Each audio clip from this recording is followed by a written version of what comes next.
Welcome to the Armenian Studies Program lecture series. Tonight we're having our special guest, Dr. Sona Haroutyunian, who's our Kazan visiting professor. And in a moment we'll introduce her to give the final in her three-part series of lectures on the theme of the Armenian Genocide in literature, translation, and cinema. I'm here actually to tell you a little bit about what's coming up in the next week. And if you didn't happen to get one of these yellow flyers either in the mail or out on the table, we have three very interesting events coming up, one right after the other. On Friday, April the 12th, will be the screening of the film The Son of the Olive Merchant. This is a Fresno premiere, and it's going to be screened in cooperation with Cineculture. Now the time is 5:30 p.m. and the reason for that is because that's when the regular time for that film is. So that is when it's being shown every week in this film series.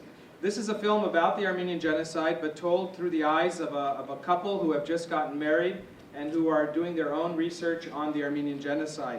That's going to be not in this auditorium, but in the Leon Peters and Pete Peters Educational Center. That's on the corner of Shaw and Woodrow Avenue. Free parking and also free admission. Then Sunday at 2 o'clock in the same building, in the same auditorium, we're going to have the New York Times best-selling author Chris Bojalian, who will be here to read and discuss his book, The Sandcastle Girls. And really he's here for the paperback version because the hardcover came out a year or so ago. But this will be his first visit to Fresno. And this is co-sponsored by the Armenian National Committee of America, Central California. So please tell your friends about this, and I hope that all of you will be able to come out to join us for this very interesting lecture on April the 14th. And then on April the 16th, which is a Tuesday night, my colleague Dr. Sergio Laporta will be giving his annual Berberian lecture on networks of knowledge, communication, and identity in 12th to 14th century Armenia. And he will present his interpretation of what was happening in terms of cultural identity back in the Middle Ages, specifically regarding the Armenians. That will be in this building on Tuesday, April the 16th at 7:30 p.m. Now that's a lot of events coming up, but the next week after that is the week of commemoration for the Armenian Genocide, and there will be a series of events both in the community and on campus to commemorate the 98th anniversary of the Armenian Genocide. If you'd like more information, you can go to our website or call us at the Armenian Studies Program. It's my pleasure to introduce my colleague, Dr. Laporta, who will introduce our speaker this evening. Dr. Laporta.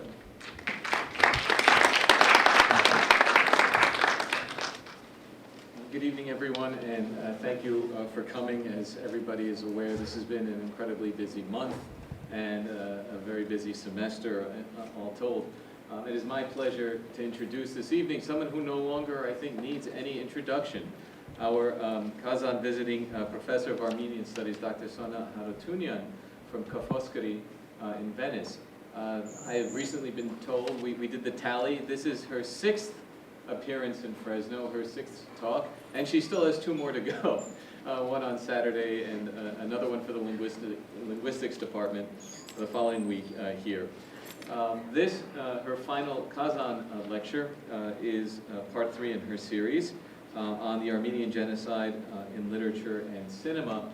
And in the past, we have heard Dr. Haroutyunian talk about the translation of the genocide experience first into the memoir, into the written account as memory passes into narrative form, and then also the process of translating a text that has been translated from memory into Italian, and then from Italian into a variety of other languages, and what that has done to spread knowledge about the genocide and some of the complications also involved in doing that.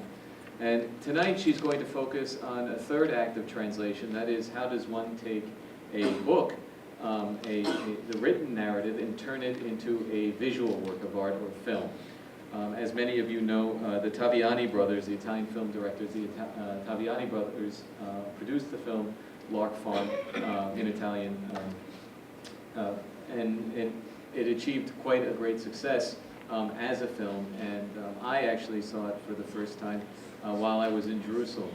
So it made quite a large impact, not only in Europe, but also elsewhere, and of course anywhere where there was an Armenian diaspora. So, and as much as this was a European production, and that even though the directors were Italian, I think many other nations were involved in the production of the film itself. So this was really a much more than a local effort, but it was a multinational effort in the production of this film on the Armenian Genocide. So without any further ado, it's my pleasure to introduce Dr. Sona Haroutyunian again. Thank you.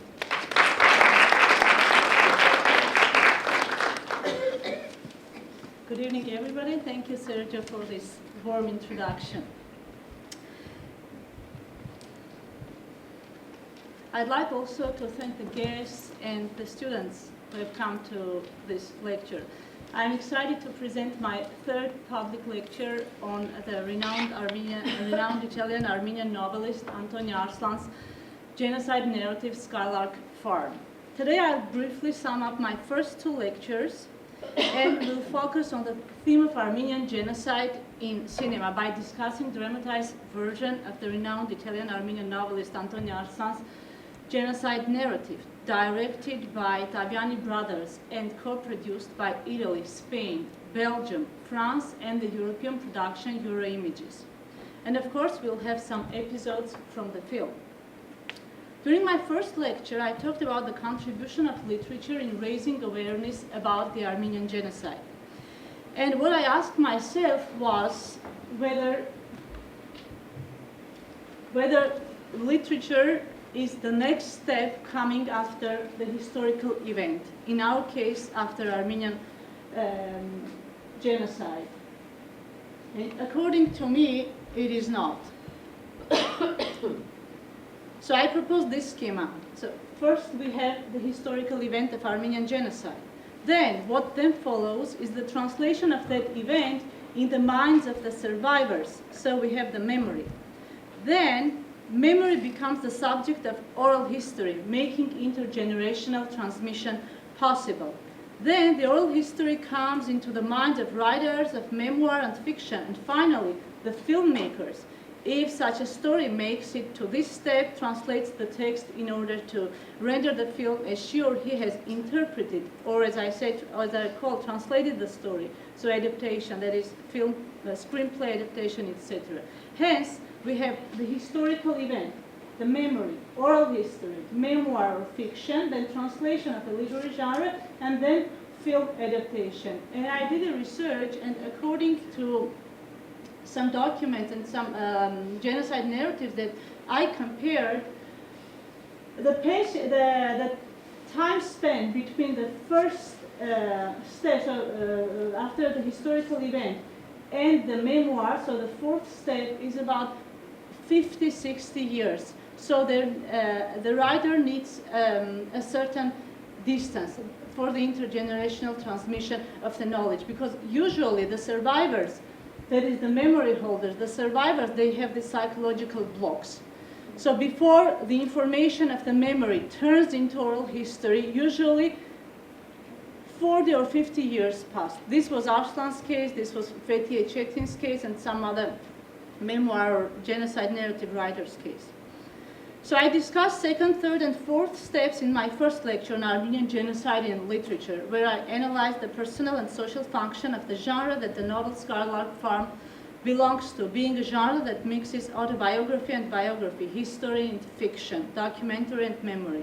I focused on the literary genre as an instrument which brings greater attention to the historical phenomena of Armenian genocide.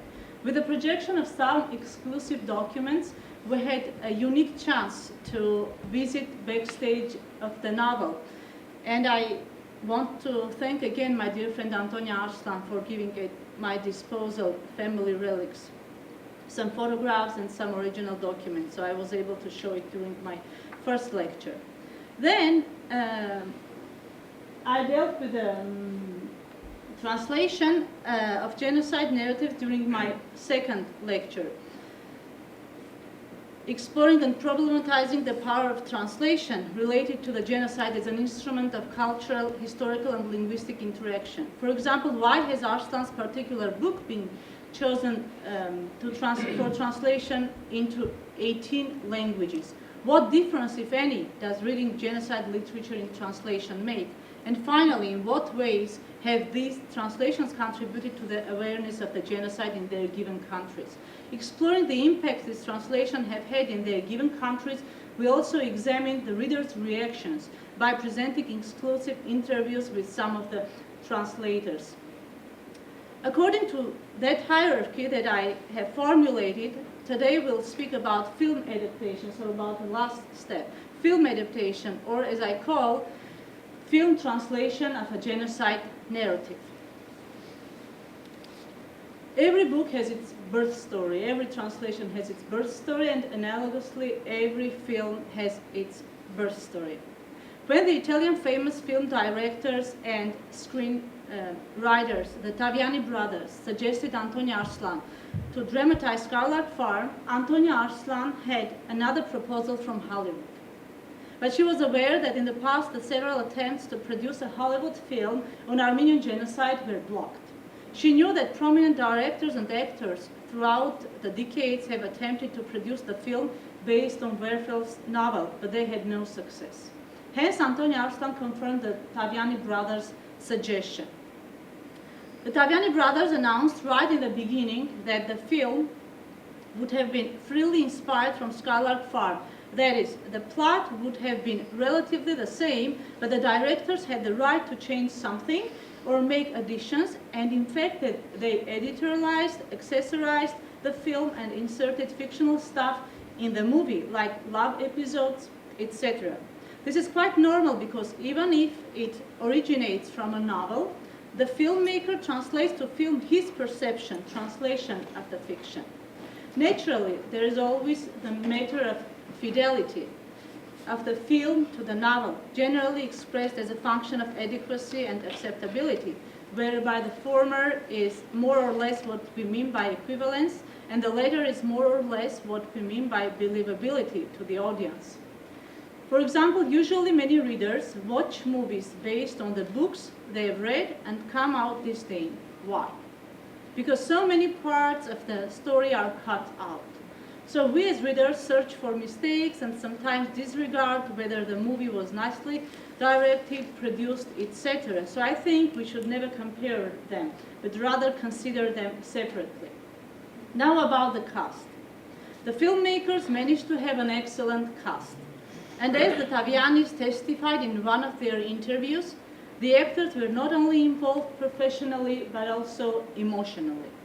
So we have Beirut-born Armenian-Canadian actress and producer Arsine Khanjan, Canadian filmmaker Ato Megoyan's wife. She interprets the role of Armine Avakyan in the film. Then we have Cheki Kario as Aram Avakyan. According to the testimonies of Taviani brothers, after watching the whole film for the first time, this Turkish-born French Jewish actor had burst into tears, and when he got quiet, he said that he had not only watched the tragedy that they have interpreted, but he had also seen his Jewish uncle and grandfather. So in the imagination of the actor Kario, the Armenian Genocide and the Jewish Holocaust all of a sudden were crossed. Then we have Paz Vega, the Spanish actress. Since she is very beautiful and well known, the film is a Spanish co-production. She is a central character in the movie. She is not a central character in the book, but in the movie she is a central character. Even the Spanish translation of the movie Scarlet Farm is entitled El Destino de Nunic, as she interprets Nunic's role. So the book, the Spanish edition of the book, is translated as Scarlet Farm in Spanish, but the film, having a Spanish actress in it and being a Spanish co-production, is called El Destino de Nunic. So they have centralized Paz Vega in the film. In fact, when the film had just come out, some Armenians were concerned that the filmmakers had inserted a double love story of Nunik, so the Armenian girl, for two Turkish officers, interpreted by two handsome actors, the Italian Alessandro Preziosi, who, by the way, graduated in law and later became an actor. And the second Turkish officer is the German actor Moritz Bleibtreu. In her novel, Antonia has only one love story. So the Armenians were concerned about why the filmmakers had put a double love story for this Armenian girl for two Turkish officers. So Antonia had only one love story in her book of the Armenian girl. Her name is Azniv, for a Turkish officer. So, but again, the answer is, being a Spanish co-production, the producers wanted to centralize their actress. And here is the first episode.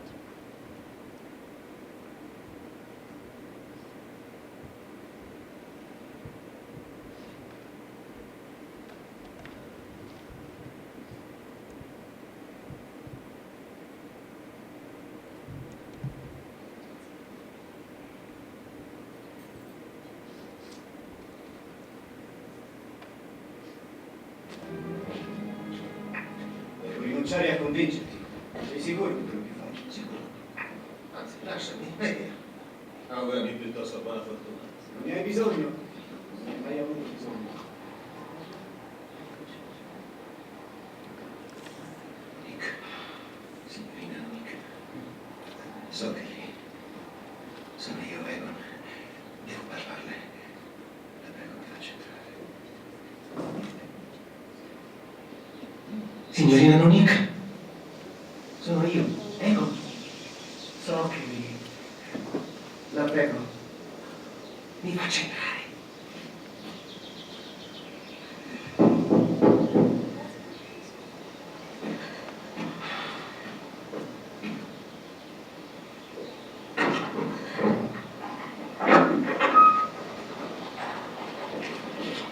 Non ho paura.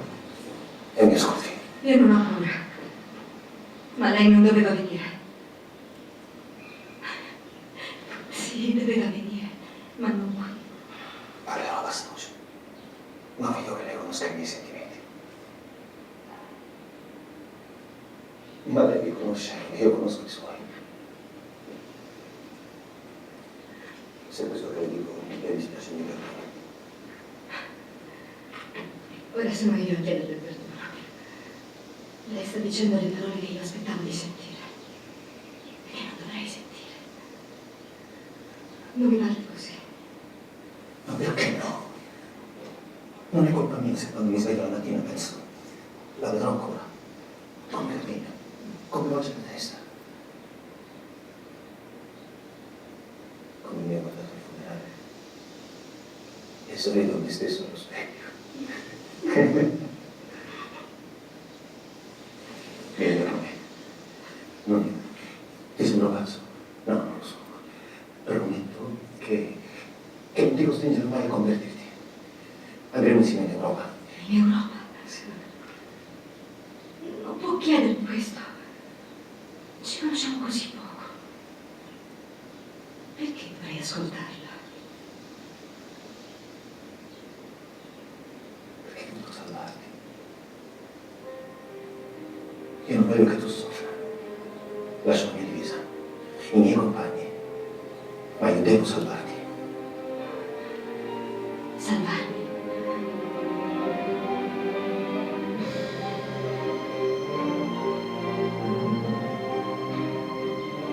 Ora mi fai paura. Che cosa mi nascondere? No, non devi avere paura. Volevo dire che noi qui non avremo pace. Io sono turco e tu armeno. Bisogna andare via da questa città. Devi decidere. Io e te, Monique, possiamo diventare due esseri più felici o infelici di questo mondo.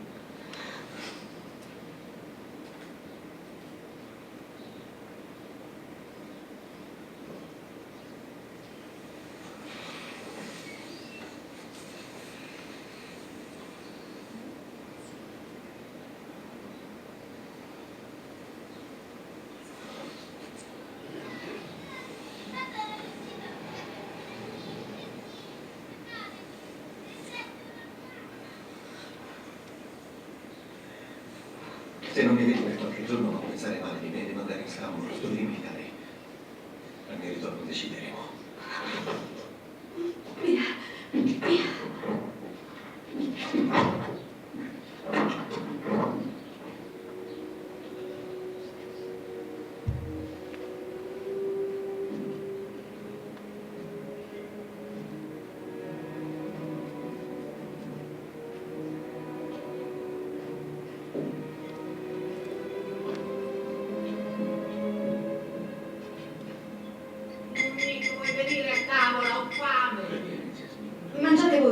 Io non ho fame. Ma perché? Perché... Perché no? Nick. Non ti senti bene? Sì.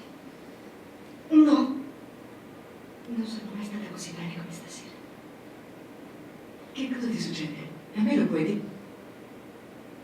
Okay, so here we witness not only how a handsome Turkish officer, or I would rather say how a Turkish officer interpreted by a handsome Italian actor, Prezioso, of course, falls in love with Aram's sister, but also how he makes an aggressive attempt to deliver her from a certain death, even as the circumstances surrounding him attest to the astounding difficulty of doing so. And here is the other episode.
E non sono come i miei compagni. Non alzo le mani sulla donna del campo. Non alzi le mani su una donna già morta, vuoi dire? E tu vuoi farmi vergognare?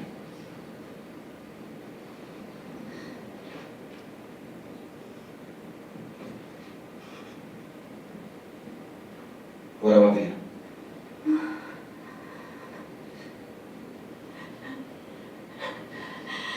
Io mi chiamo Yusuf. Lo so. Io mi chiamo... Nick. Lo sai.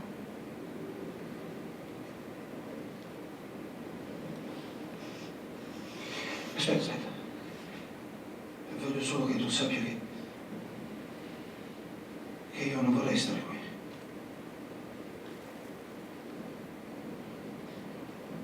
Mi sono arruolato di mia volontà, ma volevo che mi mandassero al fronte per la nostra Turchia. E invece questo campo E voi?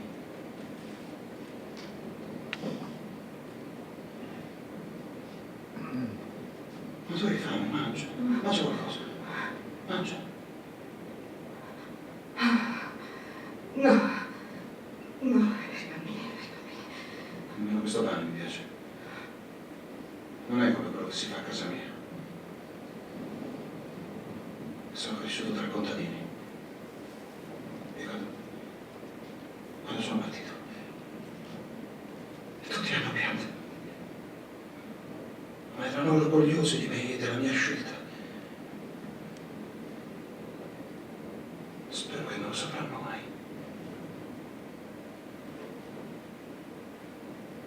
Ma ora rivestiti. Non ti voglio vedere così davanti a me.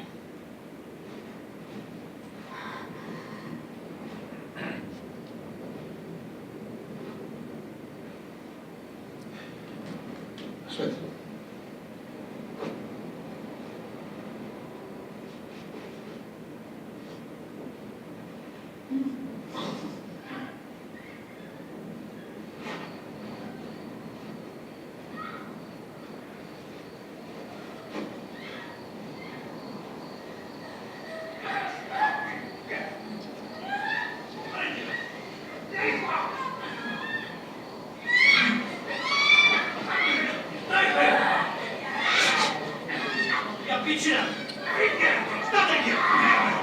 Levate dal polo e preparate le torce!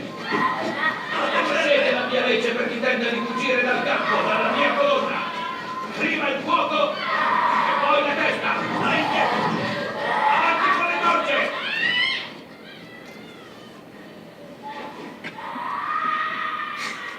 Io non ho paura della morte, ma la tortura. Non permetterai che mi torturino, vero? E lo devi promettere. No, te lo prometto.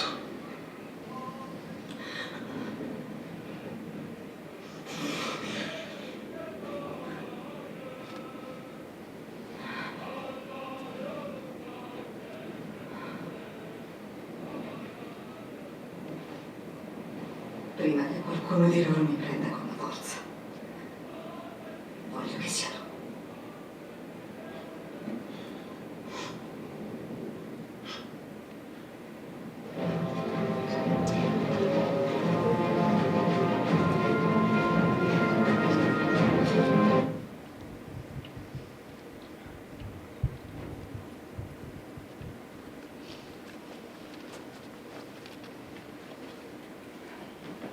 Okay, so we saw the double love story episodes in the film with the Spanish actress Paz Vega interpreting Nunik's role. Then we have Mohammed Bakri, a famous actor and director of Palestinian descent. He interprets the Turkish beggar Nazim. And then Spanish actress Angela Molina in Ismenes' role. Then we have Mariano Regillo, Italian actor that interprets the role of Asadur, who is Yervant in the book. That is Antonia's grandfather. In the film, we hear the voice of Vartui Karahanyan, and the duduk music is by Georg Dabakyan. Now about the shots. What happens when a film is shot by two directors, and how do they agree instead of quarreling? The episodes are equally divided between them too. When one is shooting, the other is completely out of the scene and do not intervene at all. Everyone is a master and a decision maker, and of course the responsible of one's shot. In that way, they have always worked together for more than 50 years, each directing alternate scenes. When a book becomes a movie, some questions arise. One of the first questions is to ask about the film genre, documentary, drama, historical narrative, etc., that the filmmaker has chosen, since each film genre will create a different kind of viewing experience for audience. The Taviani brothers chose drama. Next question that arises is about the audience for which the film is intended, namely the audience's demographics and psychographics, that is age, social location, cultural encyclopedias, prior knowledge of topic. According to me, the film contributes especially to the audience with little or no knowledge about the Armenian Genocide, because while we Armenians can have a mixed sensation of gratitude towards filmmakers or anger, or judge the accuracy of this or that event, or being aware of the genocide, go through minor episodes, preoccupying ourselves with factual matters, like, was it really 50 days that Bartley walked through the desert, or 30? As in the film, the reality meets the fantasy. A completely unaware person finds out the historical phenomena of the Armenian Genocide. So first, through the pen of the writer Antonia Arslan, and then through its various translations, and finally the film adaptation, the genocide is carried beyond its historical limits, slipping from the desks of historians and entering the minds and imaginations of ordinary people. Of course, when a historical event becomes fiction or movie, it is enriched with new shades, colors, new heroes are born, which are given names, are assigned identities. Families are born belonging to one nationality or to the other that are placed in this or that social class. Through a love story, a common conversation in the home or between neighbors, and through a description of a relationship between two individuals of two different nationalities, such as the Armenian and Turkish, or minorities, Armenians and Greeks, both the writer Antonia Arslan and the filmmakers, the Taviani brothers, introduced the historical dimension to the story.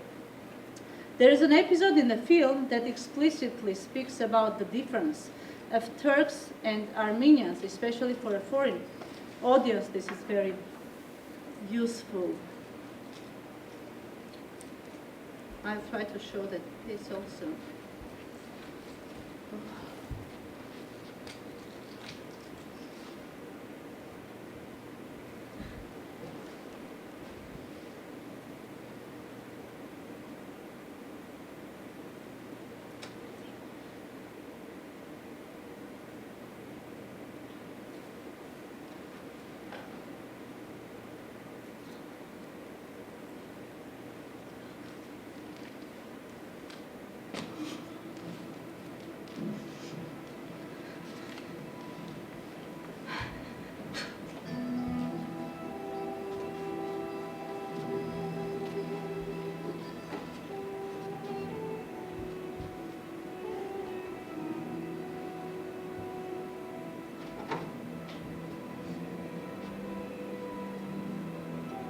Nick, che c'è? Devo lavare il corpo di tuo padre. Lo dobbiamo vestire. Tu sai dove sono le vesti. Perdonami, tu stai pregando, io vengo a chiederti. Tu sei la più buona. Tuo padre ha amato te più di ogni altro, ma non l'hai creduto. Lui sente le tue preghiere. Ma io non sto pregando per lui. Io gli sto chiedendo perdono. Perdono di cosa? Se lui mi sta vedendo, non è contento di me. Nick, sei solo smarrita. No, ma te lo devo dire. Non riesco a non pensare che domani, quando la nostra casa si aprirà per il funerale, Tutti saranno accorti qui. Ho saputo della decisione di tuo fratello. lui potrà entrare. Sarà qui vicino a me. Ci siamo visti sempre da lontano. E io e me, aspetta domani solo per rivederlo.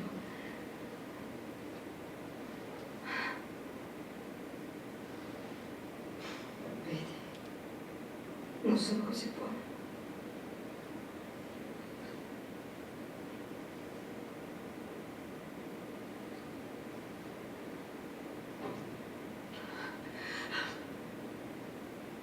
Dimenticalo, Nick. Lui è un turco. Tu sei armena.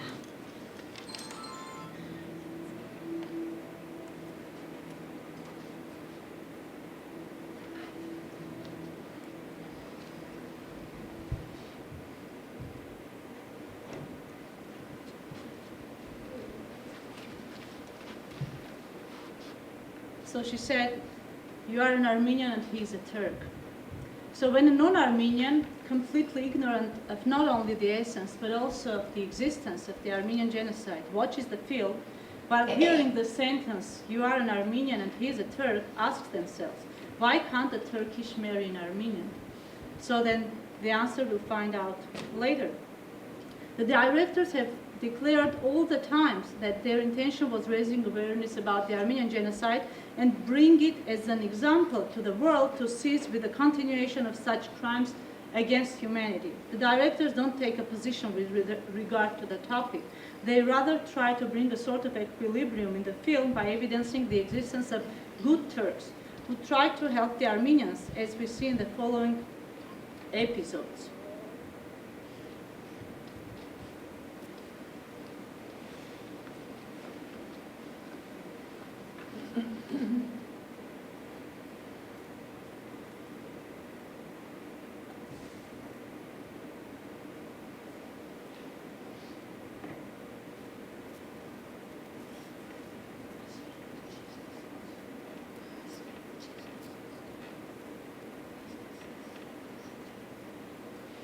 Devo salvare ciò che resta della famiglia che ha voluto accogliermi e amarmi. È una famiglia armena e noi siamo turchi, ma stanno andando alla morte. E la loro fine sarà un male anche per noi. Perché gli armeni hanno il culto della carità e noi viviamo con orgoglio di carità.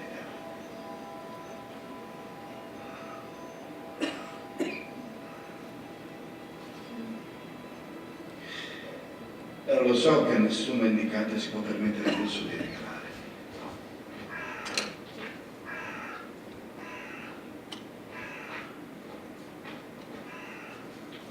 Per queste due miserie, un turco di sangue puro come me dovrebbe rischiare la vita per un gruppo di infedeli.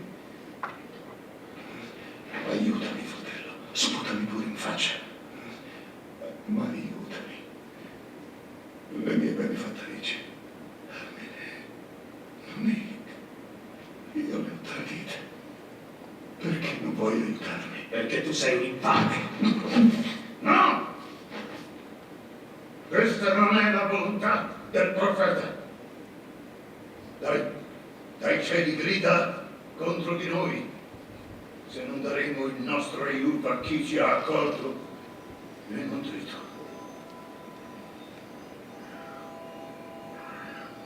Dove le stanno portando? Voi lo sapete? Lo sappiamo. Noi due le vogliamo seguire. Vanno ad Aleppo. Che cosa può fare la confraternita? Avvertiremo la confraternita di Aleppo. Sono arabi ma ci daranno aiuto come noi lo abbiamo dato a loro. Sono organizzati molto più di noi. Sono potenti. Preparate molto denaro. Molto denaro. Lo vai, aspetta. Sto mai sentito, adesso non ti puoi fermare. Oh, ma...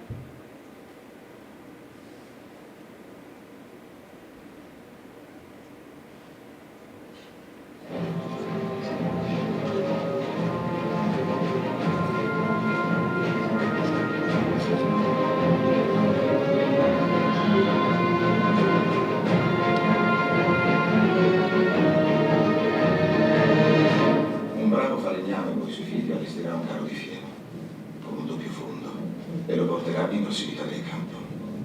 200 sterline. Altri di noi si incaricheranno di passare il denaro almeno a 4 sorveglianti. 400 sterline. Il mio uomo presso il Pascià ci avvertirà se succede qualcosa prima che gli armeni vengano avviati a dei resort. Da dove...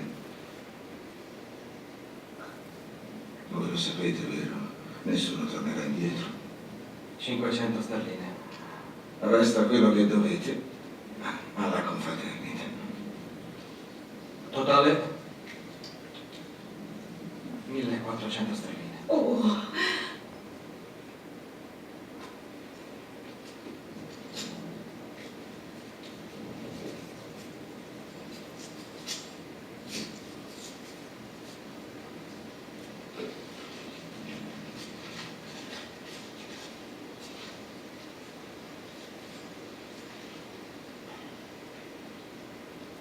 I gioielli sono di valore, ma non bastano. La somma che ci occorre è almeno il doppio. Ma sì, io ti rispetto. E gli armeni non mi interessano, anche se penso che la pecora si tosa e non si ammazza. Ma la confraternita è la confraternita. Conosci i suoi vicini?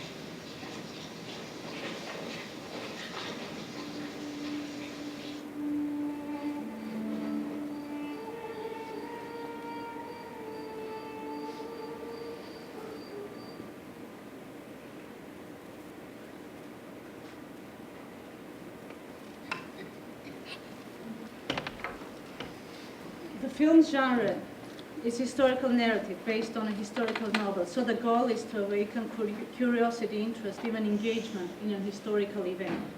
The limitations and strength of a film translation are evident in the selection of passages from the novel, the filmic treatment of those passages, the omission of passages, etc. This reflection leads into the relationship of the source novel and the target film and opens up such questions as what other sources modeling material is evident in the film. In fact, the Tavianis have not only cut episodes from the novel, but they also added some in. There is an episode in the film which recalls a passage from another genocide narrative by Alice Daschan, Stones on the Heart, published in Italy, about which I spoke last time in my lecture, that my students and I are translating a passage from it, and you'll have a chance to read it soon. In the book, there is a scene of two women forced to dispose of the child by suffocating back to back. And I'll read the episode from the book. So Taviani brothers had read other material on genocide, and they have inserted this material in their film Scarlet Farm.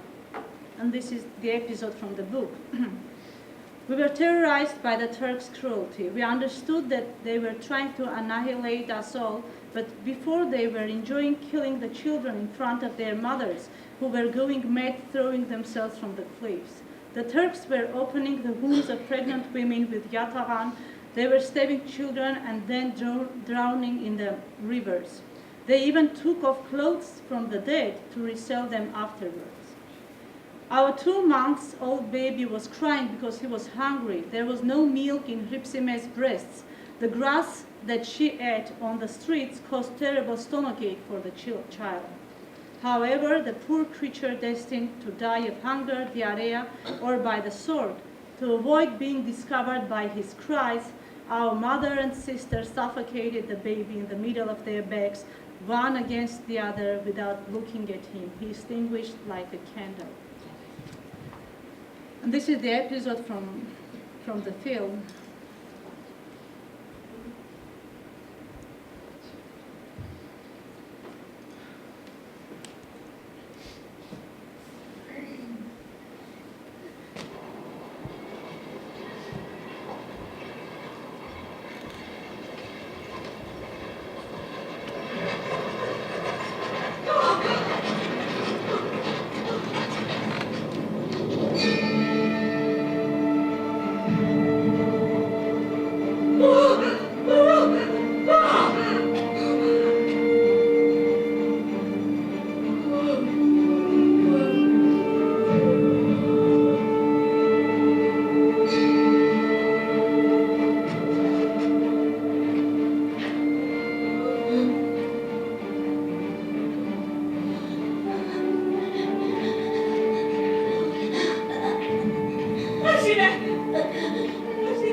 Ti nascondiamo nel carro. Vieni, vieni.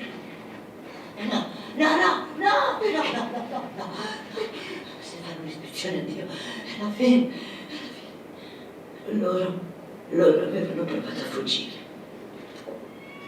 L'hanno presi. Vieni.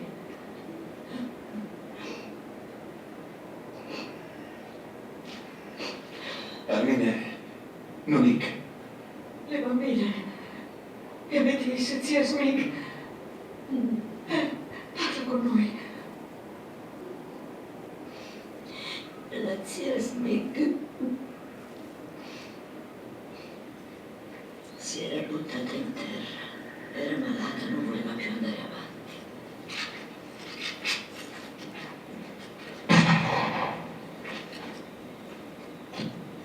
Andiamo!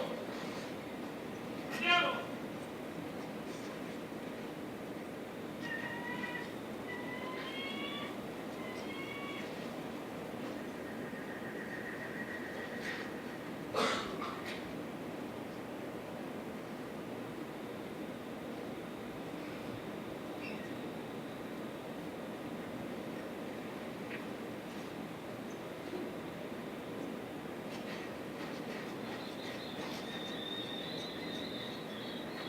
Aveva indosso il vestito che tutte noi cucimmo, ti ricordi, Smene, per la festa dei suoi 80 anni?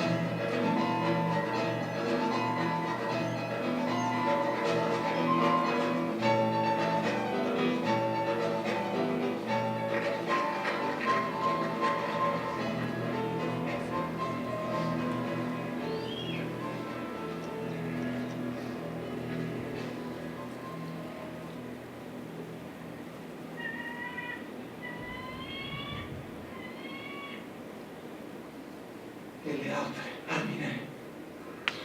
La mia padrona non la riconosceresti più da quando Isabella ha partorito. Una femmina. Un maschio. Perché mi fai questo, Sma? Vuoi uccidere mio figlio? Guardalo! Isabella! Come fai per favore? Noi ci conosciamo. Le nostre famiglie erano amiche. Io ho preso in te a casa tua. Ricordi?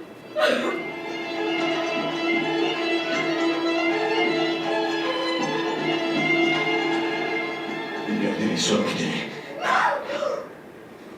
Aspetta.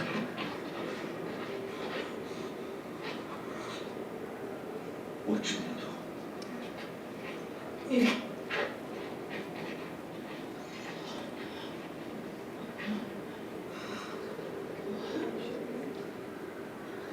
Come faccio?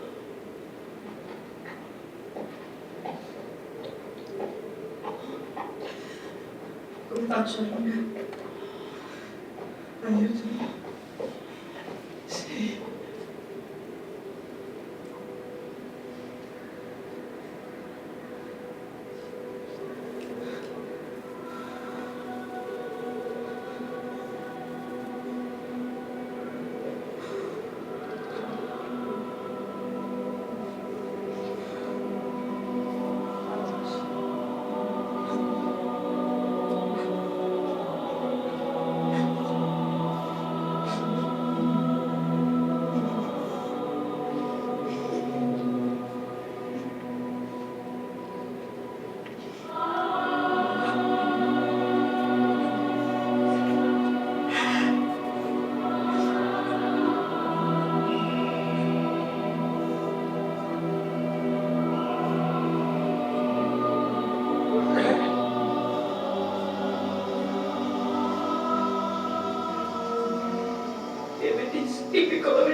Avetis è sempre in cerca di qualcosa da mangiare, ma non trova mai niente.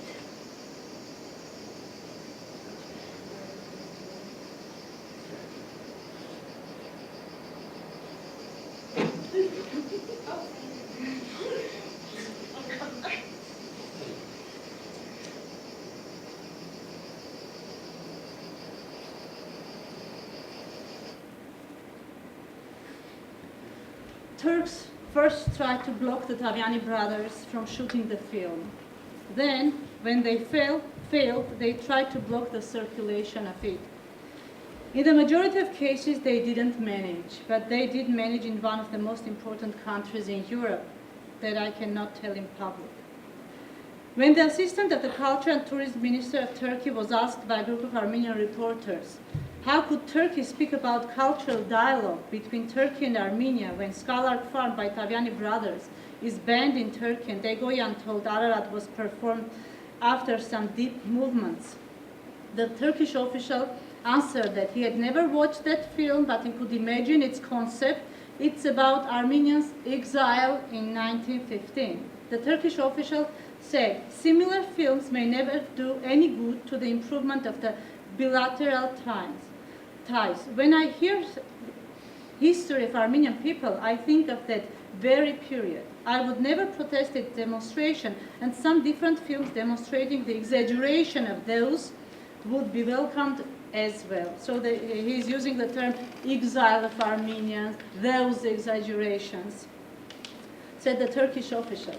The film has two major advantages. It stimulates reflection, it had also stimulated a debate on a story known by few, and a few have brought on the screens before. And secondly, manages to put a new light on the fact that the evil and good are not all on one side.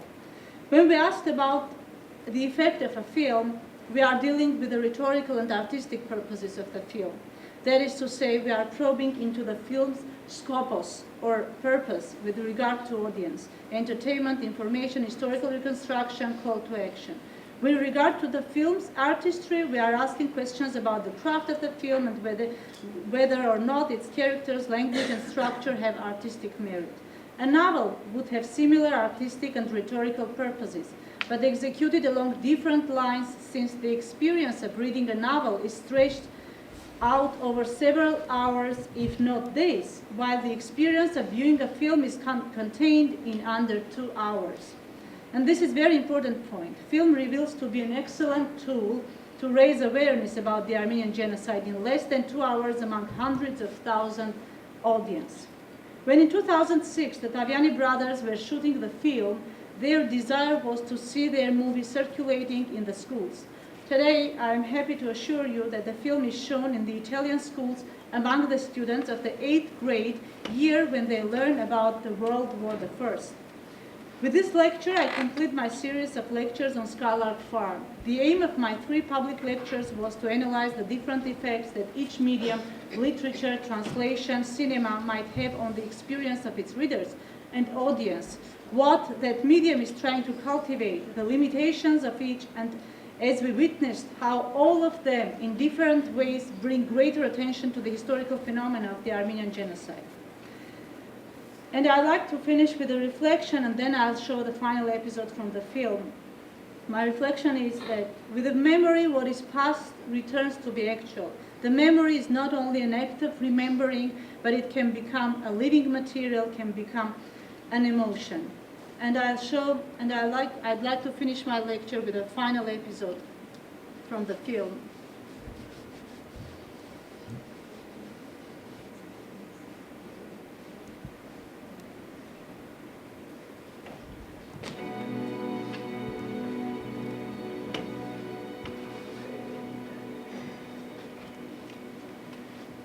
I miei superiori mi hanno diffidato a parlare.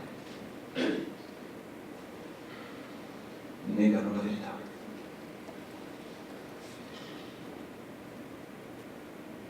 Ma io ho visto. Con I miei occhi mi acciglio.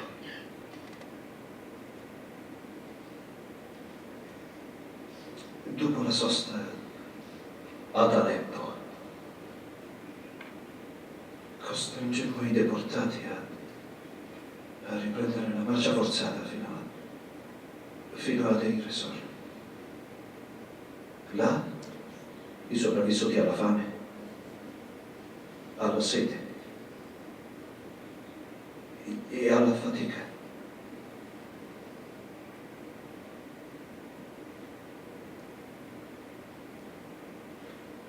Furono massacrati tutti. Abbiamo fatto solo il nostro dovere, ora abbiamo solo fatto il dovere.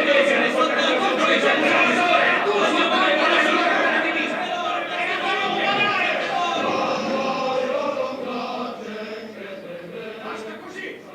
Ti ordino di fare silenzio!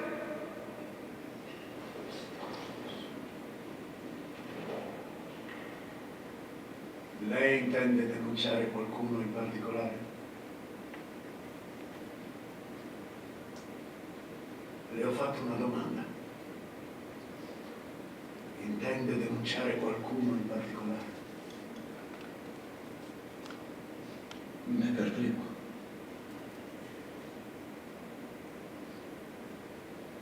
Io ho ucciso una ragazza armena. si chiamava Nulik Avakian.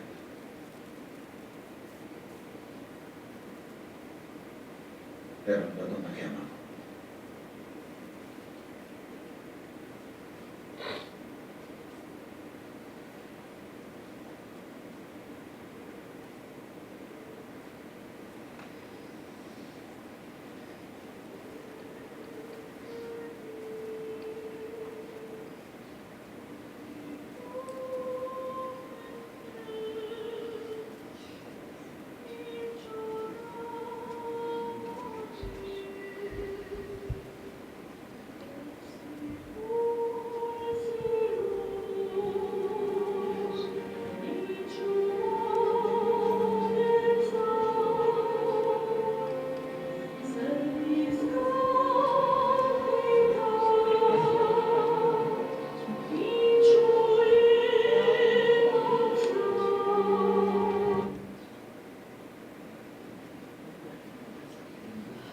Okay, thank you.